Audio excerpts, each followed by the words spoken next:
गत जून 9 तारिख रे संध्या 4टा बेलू आमर लंगापोष थाना मोहुलपाली अंतर्गत ग्रामवासी जड़े संतोष कुमार नायक थाना को आसी रिपोर्ट करते से दिन जून 9 तारिख दिन सका 10टा बेले गोटे हीरो होंडा मोटरसाइकेल जड़े पुरुष लोक आ जड़े स्त्री लोक आसी संतोष कुमार नायक को कही आम सरकारी घर दिज्व तेणु तुम फोटो उठा आधार कार्ड दिंतु तेणु सी सरकार तरफ घर मिलर विश्वास करी सी घर एत खोजी से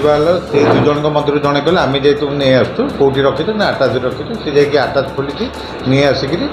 फोटो उठिकी पलैले कि सी जो संतोष कुमार नायक घर को जाए देखले आटाच रु सुना अलंकार कैश थिला 1,20,000 बोली अभियोग कर नहीं पलैले परवर्ती समय मोहुलपाली थाना केस नंबर 75 केस कराई तदंत करी मोहुलपाली थानार भारप्राप्त अधिकारी फिरोज एका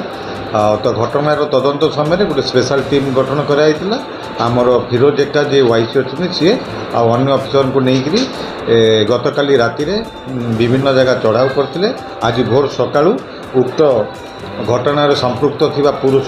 जहाँ ना समीर साहू तांको घर हूँ सबडेगा तलसेरा थाना अंतर्गत आउ जड़े महिला तांको घर हूँ किंजरीकेला सुंदरगढ़ डिस्ट्रिक्ट से दुईजन गिरफ्त